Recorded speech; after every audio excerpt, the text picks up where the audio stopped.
નમસ્કાર મિત્રો, આપ સરકારી કર્મચારી હો અને આપે જી આયુષ્યમાન કાર્ડ બનાવવું હોય તો આપે ગૂગલ ક્રોમ ની અંદર અહીં beneficiary.nha.gov.in આ વેબસાઇટ ઉપર આવી જવાનું રહેશે। આ વેબસાઇટ ઓપન કરશો એટલે આપને કંઈક આવો ઇન્ટરફેસ જોવા મળશે। આપે સૌથી પહેલા અહીં ચેક કરી લેવાનું રહેશે કે આપનું ટિક બેનિફિશિયરી પર હશે કે કેમ। જો નહીં હોય તો અહીં પહેલા આપણે ટિક કરી લેવાનું રહેશે। ત્યારબાદ અહીં કેપ્ચા ફિલ કરવાનો રહેશે। ત્યારબાદ મોબાઈલ નંબર ટાઈપ કરી અહીં વેરીફાઈ નામના બટન ઉપર ક્લિક કરી દેવાનું રહેશે। વેરીફાઈ નામના બટન ઉપર ક્લિક કરશો એટલે આપના મોબાઈલ નંબર ઉપર એક ઓટીપી આવશે। તે ઓટીપી આમાં ટાઈપ કરી અહીં લોગિન નામના બટન ઉપર ક્લિક કરી દેવાનું રહેશે।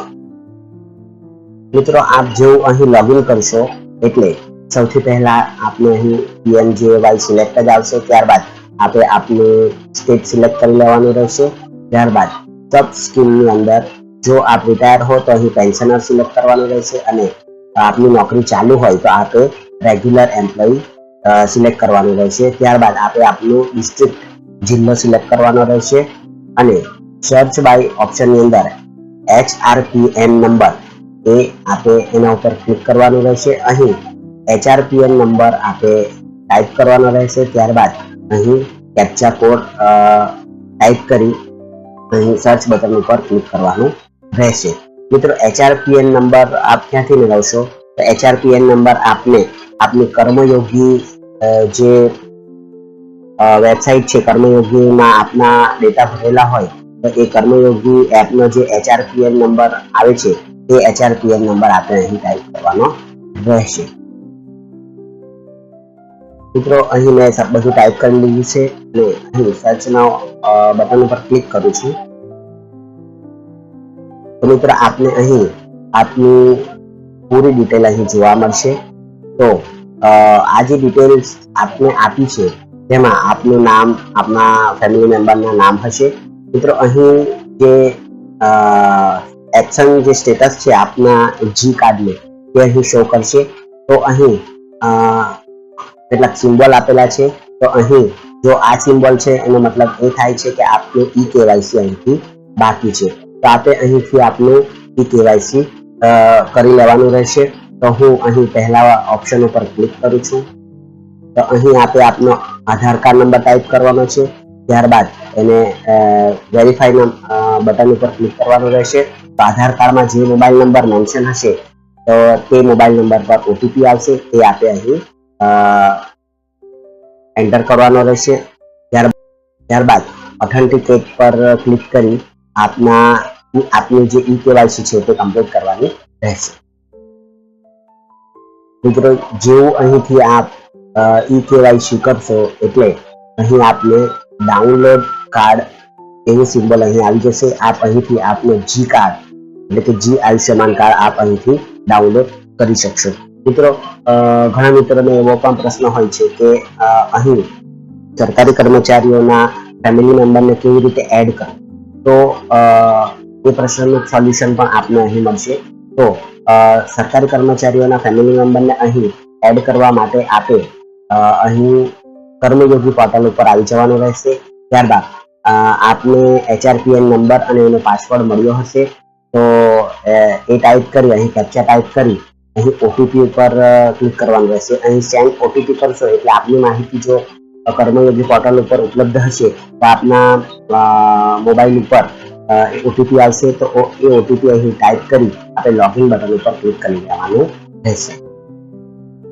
મિત્રો, આપ કર્મયોગી પોર્ટલ ઉપર લોગિન થઈ જશો એટલે આપણે સૌથી પહેલા આપની માય પ્રોફાઇલ જે છે તે બટન ઉપર આપણે ક્લિક કરી લેવાનું રહેશે।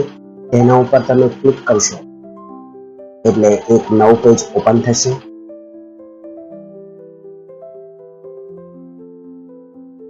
અહીં આપ ઘણી બધી માહિતી જોઈ શકો છો। અહીં ઉપરની જે પેનલ આપી છે એમાં આપણે અહીં ફેમિલી મેમ્બર એ નામનું ઓપ્શન અહીં આપને દેખાતું હશે તેના ઉપર આપણે ક્લિક કરી લેવાનું રહેશે। મિત્રો, અહીં નેમ પ્રિફિક્સમાં મિસ્ટર MRS જે પણ કંઈ હોય તે આપણે અહીં સિલેક્ટ કરી લેવાનું રહેશે।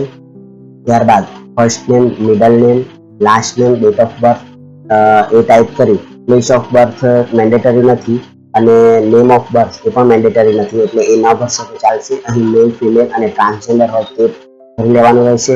કન્ટ્રીમાં ઇન્ડિયા ભરી લેવાનું રહેશે. ત્યારબાદ નેશનાલિટી ઇન્ડિયન ભરી લેવાનું રહેશે અને આપે જે ફેમિલી મેમ્બરનું નામ આપ્યું છે તો તે આપના અહીં કોણ થાય છે તેનું સગપણ લખવાનું છે.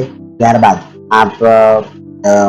આપના જે વ્યક્તિ છે તેની સાથે એ આપ રહો છો કે નથી રહેતા તે હા ના કરવાનું છે. ત્યારબાદ આપના જે ફેમિલી મેમ્બર છે તે આપના ઉપર ડિપેન્ડ છે કે નહીં તે હા ના અહીં લખવાનું છે અને તેમનું મેરિટલ સ્ટેટસ અહીં આપે લખવાનું રહેશે. અને જો એમને આપ નોમિનીમાં રાખવા માંગતા હો તો આપણે અહીં આ બોક્સ ઉપર ક્લિક કરી લેવાનું રહેશે. અને જો આપના એ ફેમિલી મેમ્બર પાસે જો કર્મયોગી પોર્ટલનું એકાઉન્ટ હોય તો એનો જો HRPN નંબર હોય તો યસ અને નો એ બેમાંથી જે હોય તે સિલેક્ટ કરી લેવાનું રહેશે. અમારા ફેમિલી મેમ્બરમાં કોઈના પાસે એ એકાઉન્ટ નથી એટલે મેં અહીં નો સિલેક્ટ રાખ્યું છે. ત્યારબાદ અહીં એડ ટુ લિસ્ટ ઉપર ક્લિક કરી આપના ફેમિલી મેમ્બર અહીં આપ જોઈ શકો છો. ત્યારબાદ લાસ્ટમાં આપે આ સેવ નામનું ઓપ્શન ક્લિક કરવાનું ભૂલવાનું નથી, કેમ કે સેવ નામના બટન ઉપર ક્લિક નહીં કરશો તો આપે ભરેલી માહિતી એ રિમૂવ થશે. સેવ કરશો તો જ આપની માહિતી અહીં સચવાશે. તો આપ કર્મયોગી પોર્ટલ ઉપર આપ ફેમિલી મેમ્બરના નામ એડ કરશો એટલે આપની જે માહિતી છે અહીં PMJY પર પણ આવી જશે અને એમના કાર્ડ પણ અહીં બનવાની પ્રોસેસ અહીંથી શરૂ થશે. તો મિત્રો આપે કર્મયોગી પોર્ટલ ઉપર એટલે કે આ પોર્ટલ ઉપર જેટલા ફેમિલી મેમ્બરના નામ અને આપનું નામ હશે તે નામ અહીં શો થશે. તો અહીં મારી પાસે મારા ફેમિલી મેમ્બરના નામ અને મારું નામ એમ કરીને ટોટલ ફેમિલીની અહીં ડિટેલ બતાવે છે. તો આપ પણ જી કાર્ડ બનાવવા માટેની પ્રોસેસ કરો. વિડીયો ગમ્યો હોય તો વિડીયોને શેર કરો. Thank you.